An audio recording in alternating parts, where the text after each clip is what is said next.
Okay, we're live. All right. How are you? I'm good. Mr. Trent Baumann. Yeah, how are you? I'm good. I'm just going to push this coffee down real quick. I probably should have done this love before we started. No, I think it's good. It's action. Yeah, man, this is nice. This is what the people want.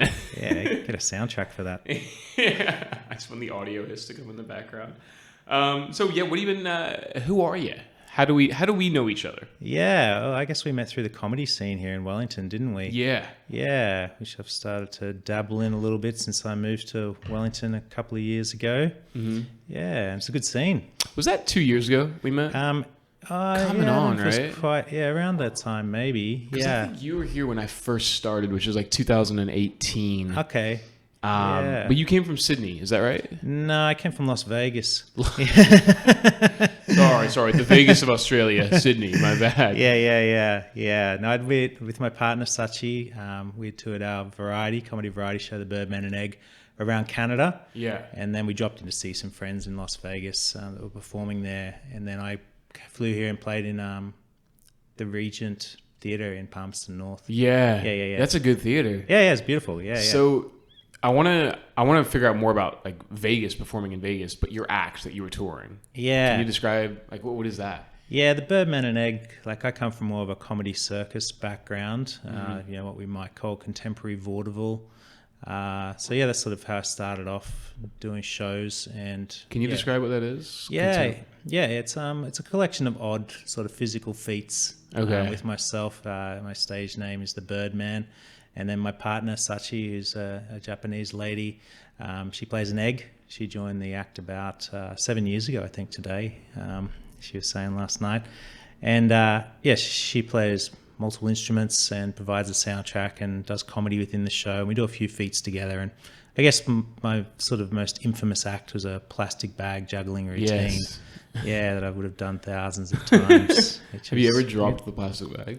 Occasionally. Yeah, especially if it's like someone's left a fan on backstage or something like that. Yeah. I feel like when I've seen your type of, I guess, comedy, it almost strikes me as like absurdism comedy into a certain degree. You know, it's like grandiose setting for simplistic actions. Yeah. Is that like a fair way of describing it? Yeah. It's just, I guess, sort of what I sort of learnt when I was forming my style of comedy was just to try and make the ordinary a little bit extraordinary. Yeah. In many ways. Very little spoken word, right? It's a lot of physical action. I mean, you do speak, obviously. Yeah, the physical action when I do the comedy variety, but when I do the stand-up sets, I've been trying to stick to just mostly text. Yeah, because that's the form. Sure. Yeah. And so you went through to Canada.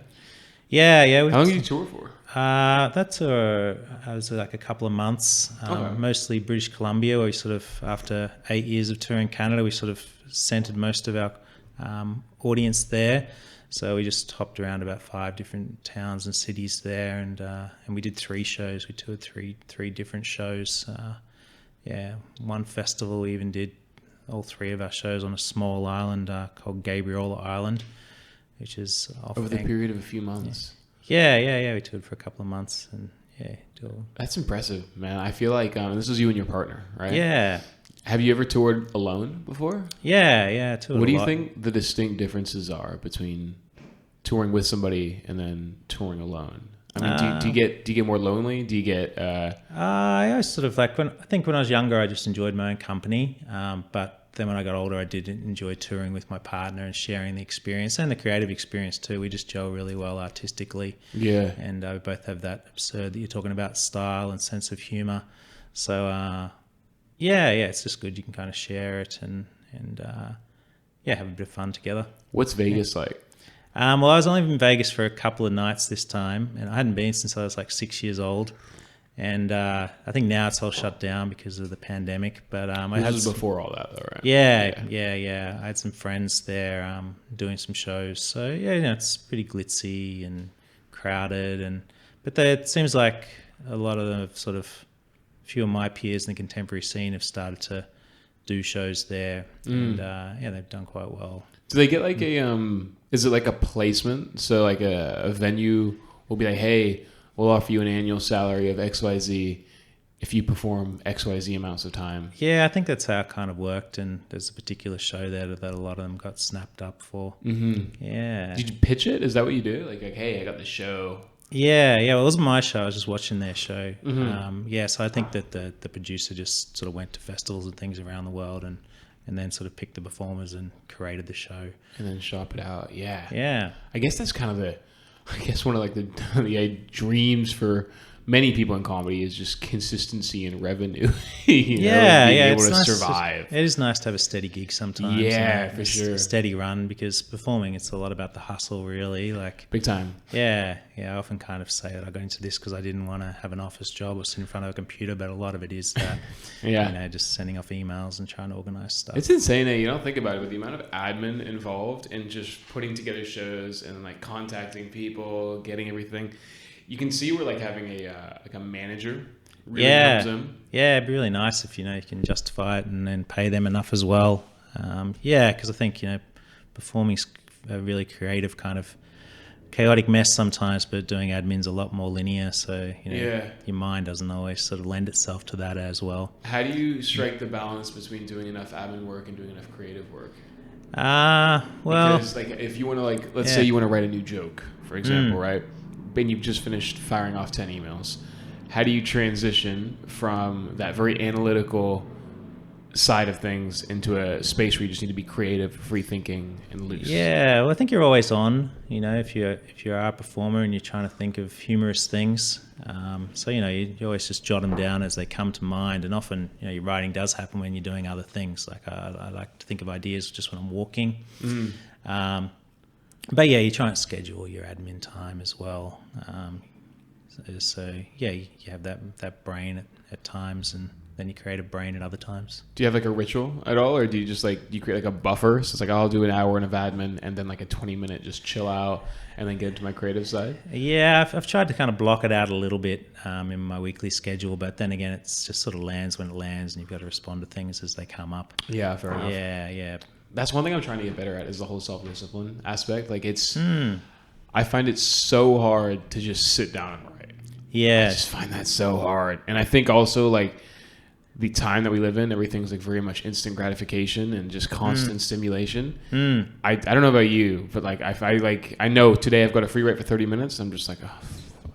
Yeah. Do you have a particular time of the day you like to do it? I haven't even gotten that far. Yeah. I've just tried actually doing it. I think my approach is going to be try and do it early in the morning. Eat the frog kind of thing. Yeah. I like the morning. I think your brain's still in a little bit of a dream type state. And if you like coffee, you wake up and have a coffee, and then you're still in your own head a little bit. Have you ever done that thing where like you're like in bed, half awake, half asleep, and you think of jokes that are really funny? Yeah. It's really weird. And you wake up and you're like fully wake up and like that joke wasn't funny at all. It's the dumbest thing ever. But for some reason you think you've hit this really crazy creative angle. Yeah, you're still in that dreamlike state. Yeah, it's funny though. I think I had a few of those this morning. Yeah, nice. Yeah. So you're in New Zealand now. Yeah, we love it. You've been here for a while, and you have your Fringe. So we're gonna talk about the Wellington Fringe Festival. Oh yeah, I'm not on the Fringe, but I got a festival in comedy coming up. Is that the comedy? Oh, is it just a festival during a show during? Yeah. Smart man. Yeah, nice. Avoid those fees. But that's so I'll be doing a full length show. It's in May. Just writing that, piecing that together, and what's the show about? Tell us. Yeah. It's called All the Atoms in the Universe Really Made My Day. Nice. And but it's just a mixture of themes really at the moment. Like it's a collection of some stuff that I've done before, but I want to write a whole lot of new stuff. And just look at a few cool themes that concern me and just try and say something that means something really. Yeah. You should just start doing alt-right speeches on stage. Yeah. I mean, it definitely means something, like connect. Yeah, well, I think I kind of, I have that joke in my show sometimes that I say, I'm a straight white middle-class male, so I really don't want to take up any more of your time. Yeah, so just sort of, deconstructing that a little bit, but just what I do say, hopefully, is of some value and also funny. Do you think, ideally. Yeah. Do you think there are elements of that, like, do you feel like you are taking up time from other people as a straight white guy? I think it could, but I think the tide is changing, which is good, and it's everybody wants a bit of stage time, but I think it's good to be aware of, who might be missing out if you take the stage. I don't get offered that many gigs that I think it's a big concern, but it's nice when you do work with producers that you can see that they're doing a diverse lineup as well. And I really appreciate that. And it's because you hear a whole lot of different perspectives on stage, and it's more fun. It's more entertaining for the audience as well. I always tell people that when I lose the open spot, I just say, make sure you're aware of who is not getting up on stage tonight. Yeah. Because I'm just in the freaking crowd, just watching. I hate that. yeah, it's a bit of a thing, isn't it? You can make the effort to get there. Yeah. You just don't get on. But I guess you're not driving, Yeah. Much worse. Yeah. It's easy to gig around Wellington and walk around, but I guess it's just good to get out and check out the scene anyway. So is your show going to follow along the lines of like the similar style that you've been doing in the past, which is kind of like the surreal? Yeah, it still will be pretty surreal. It's not going to be circus based. I might have one little act in there, but sort of like I do a lot of one-liner humor, but then breaking up into a little bit of prose as well. So you've got a great song. That song that you do, "Fuck the System." Oh yeah. So funny, dude. Yeah. We do "Fuck the System" sometimes. Like for the one that I open up with always is just cook some sticks in a non-stick pan. Yeah. Fuck the system. But yeah. I think that night you saw it. That was the only time we've done it. Sachi came in with the song. And is that right? Played backing music for it. Yeah. So sometimes I can slide my partner Sachi some jokes, and I just sort of say, "Can you set this to music?" And she just a couple hours later she has. Yeah. So that's really nice. Yeah.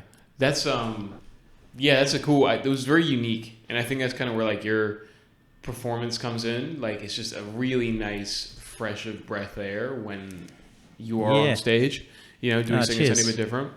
What do you think like what's your typical audience, like if you were to describe like somebody who's going to enjoy your show?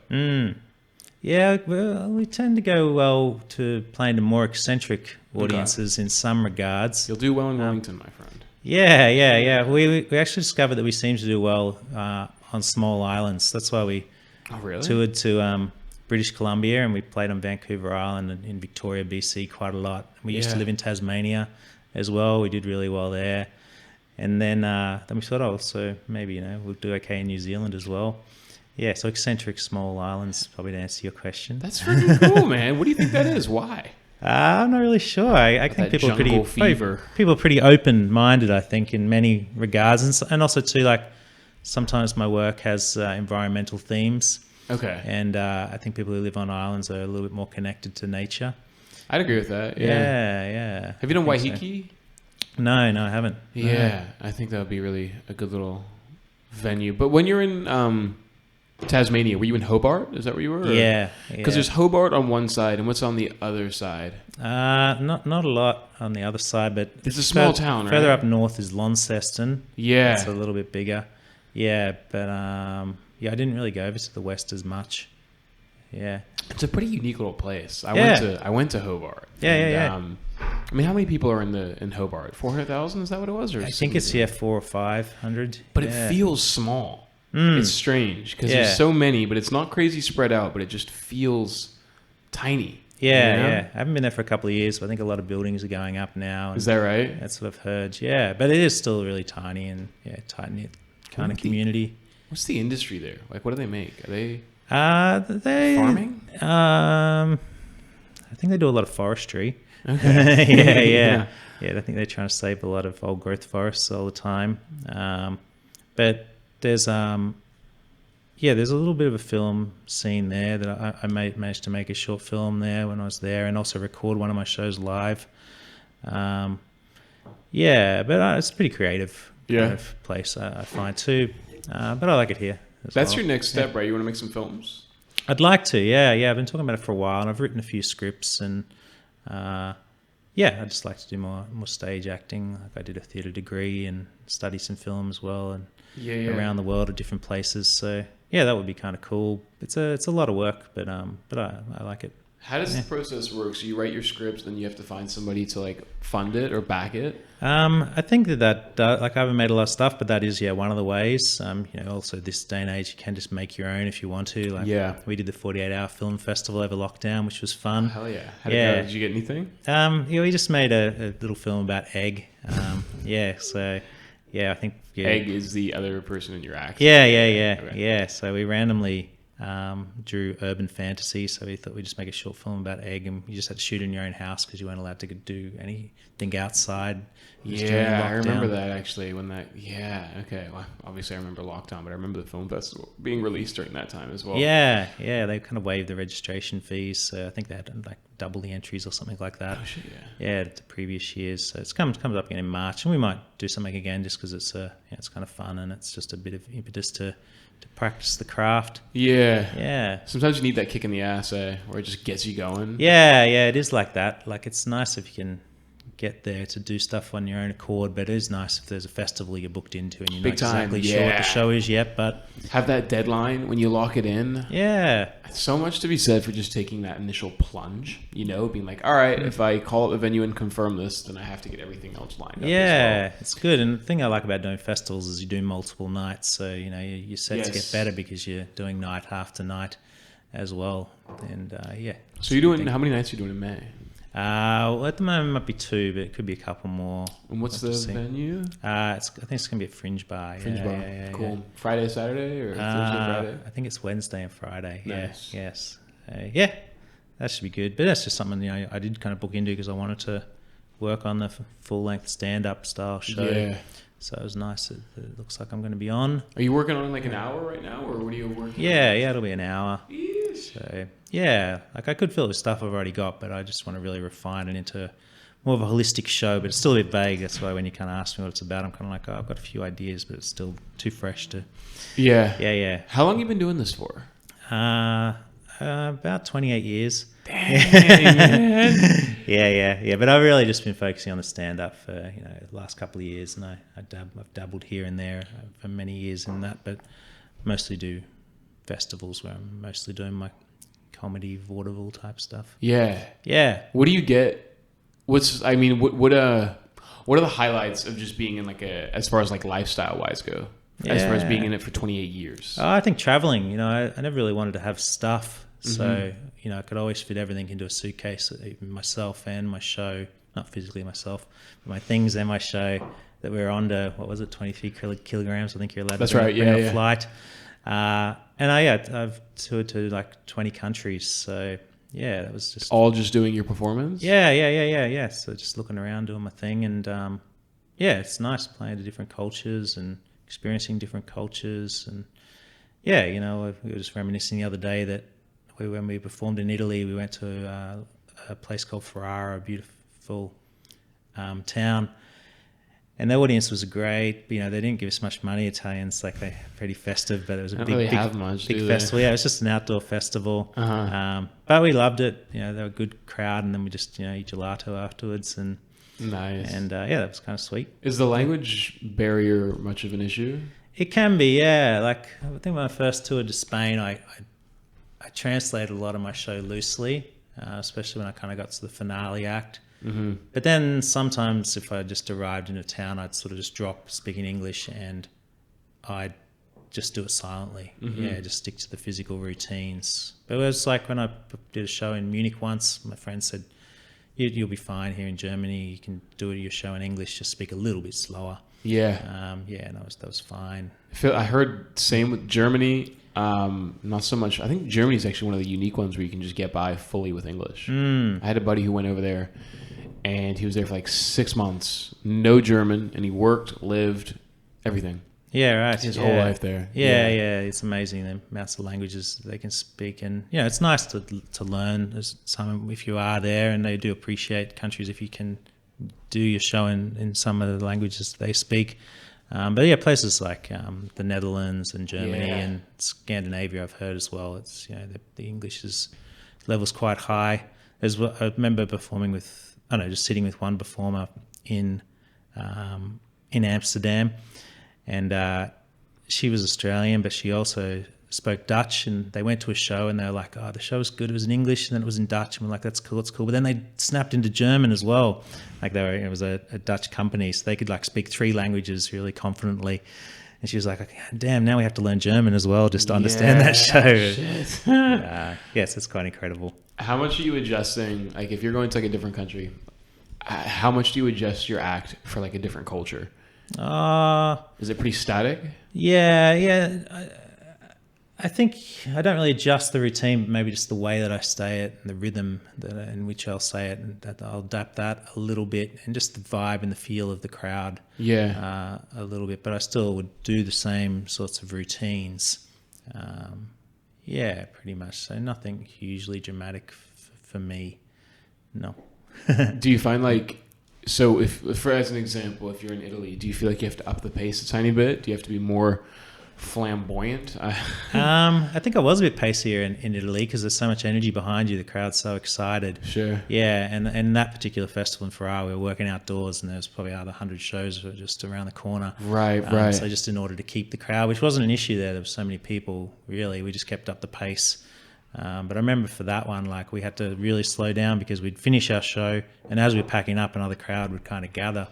And we were like, we had to kind of just slow down after like the third show or so and go, okay, we've got to pace this out a little bit more. Yeah. That must be such a unique place to perform in as well, because they have such a rich history when it comes to performative arts. Yeah, they do. I think they have that history of outdoor arts and as well. And they see the outdoor performers as real artists as well. Like, there's sort of some cultures don't kind of have that same regard to outdoor performers, but in Italy there's a history of that. So they're like, is in like, when you say regard, do you mean reverence and like I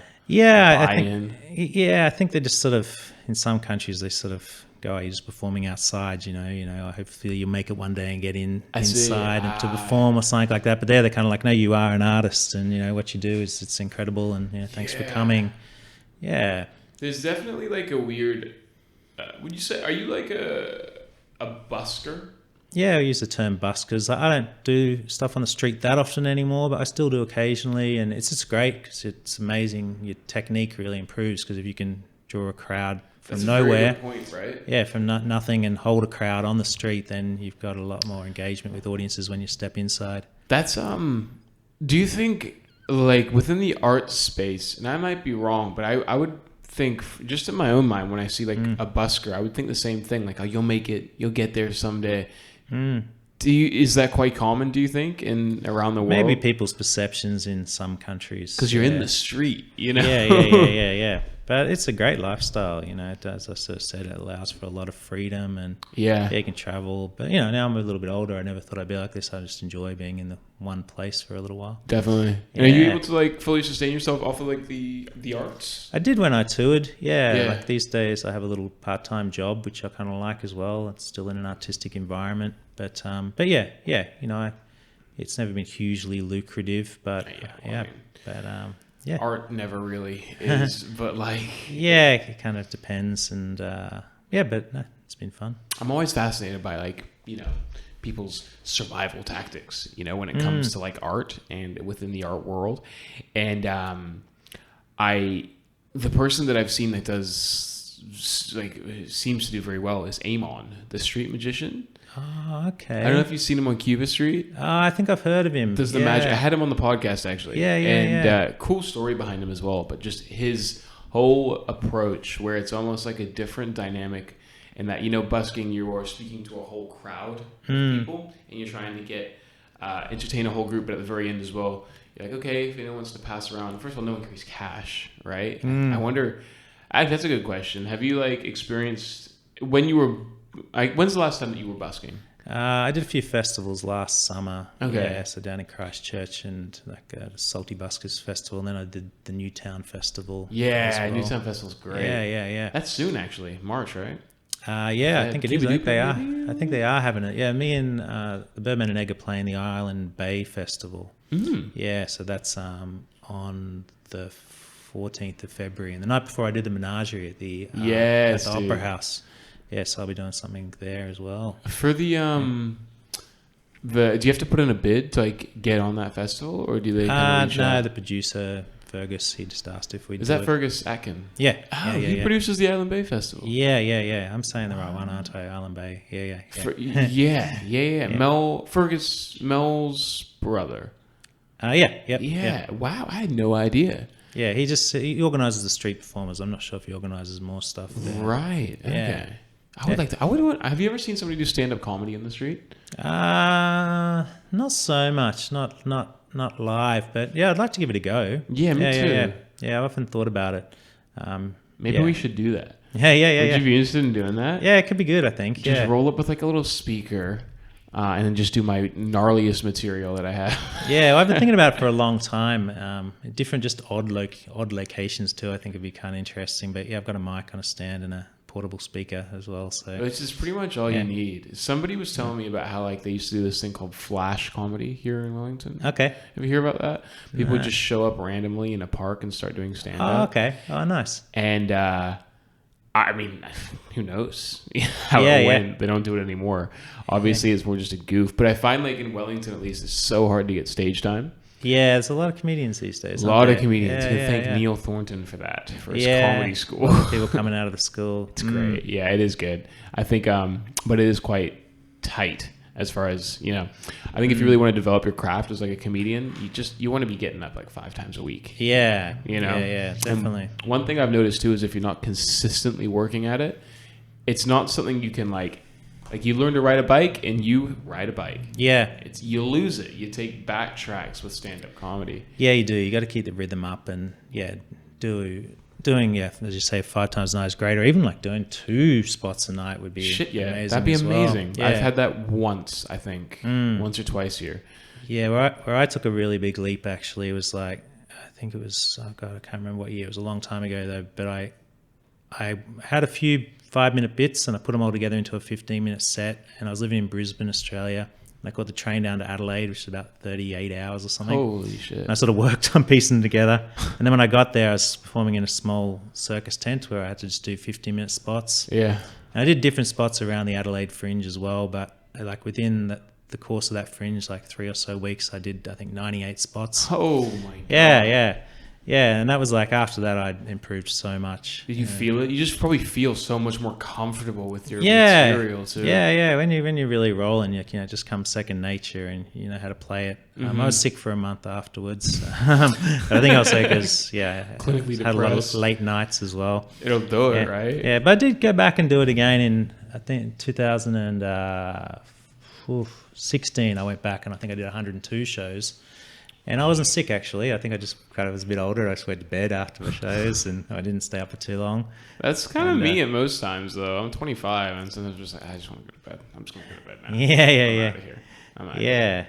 But yeah, it's good to have a good run. It makes a big difference when you can find that. Do you have any rituals that you do before, like, you get on stage?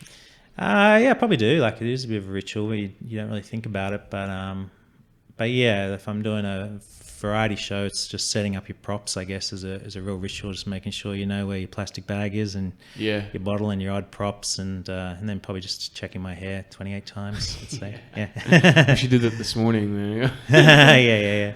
Yeah. I've been trying to experiment with that with myself, like figuring out what works for me and like what I can do to kind of get myself into a better headspace before I get on stage. And it's weird, but chewing gum. Okay. I don't know what it is. Yeah, but right. I've never really, it's only been like the past 3 weeks where I'm like, I'm just going to experiment with chewing a bit of gum, see what happens. Yeah. And it's just like the rhythmic nature of just, It's probably good for loosening up the mouth muscles as well. Yeah, but sometimes I chew it for way too long that my face cramps up. Okay. Nice. So then it's like the complete opposite of what I need. But I did the classic 2 weeks ago. And ate shit on Wednesday. It wasn't great, but it was, it wasn't terrible, but it wasn't great, And then Thursday went much better than Friday went much better. Yeah. But it was weird, like, the Wednesday I was just so nervous. And I was really conscious of my mindset. But then on the Thursday, I was fully aware of all the nerves and everything like that, but I approached it in like just a very different, more like an aggressive, combative way to getting up on stage. I don't quite know what it was, but like sometimes certain things work and sometimes other things just like, I don't know, they're not uniform. You know? Everyone's different. You got to find your style. Like sometimes what I got to do is I tell myself I'm not going to be good, and then I just lower my expectations. Nice. And, rather than, I'm going to be going great and build myself up, and just going to go, this will just be something I do. And that kind of works. Yeah. So you just like really relax, you chill when you get into it? I think so, yeah. Just, loosen up the energy, and you don't expect so much from it. Have some fun with it. Yeah. So they always kind of say, Most memorable show? What is it? For me, Yeah. yeah, it's probably like when I think back to it, a couple. I really enjoyed performing at the Tasmanian, the National Circus Festival. I think it was 2011 maybe. I emceed the big show there. Was what it was called, I think, the Seriously Big Show. Nice. So yeah, it was just a good time with all my peers around, and you don't even really realize at the time, but it's kind of like one of those sort of life pinnacles. But yeah, I did a little workshop on presenting performance a while back, and I told them what was sort of maybe my worst show and what was my best show. But the best show I said was, in many ways, when I recorded the Birdman live. I did a live downloadable DVD of the Birdman show, and I did that in Hobart, Tasmania. It was sort of the culmination of, I think, touring there since 1999 and building up a crowd, and then the show sold out, and the local filmmakers assisted in making the show through an organisation called Wide Angle Tasmania, and I got a great producer called Rose Schramm, and I think just all of that coming together, and they also let me direct it, and even though I was in it, and yeah, getting a full crew together and a full theatre and just recording it and going, oh, the work's probably not going to get much better this show. Cool. So it was just a good time to record it. And yeah, it's been Where can people find that? It's on my website. Yeah, it's just on thebirdman.com.au. Cool. Yeah. So I just have it up there if anyone does want to. Yeah, hell yeah. When was that recorded? That was 2015. Yeah, it's not even that long ago. No, it's not that long ago, but yeah, 5 years now. It goes quick though. Does go quick, yeah. Worst show.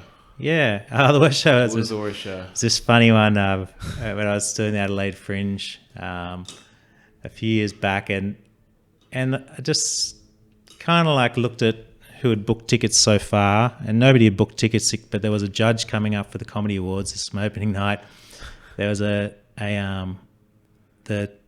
head of touring Queensland, I think it was, and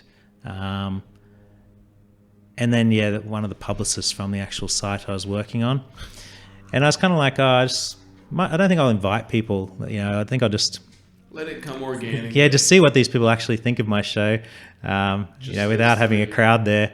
But my friend, who was a street performer, did invite a whole lot of other friends, and they kind of sat at the back in the dark.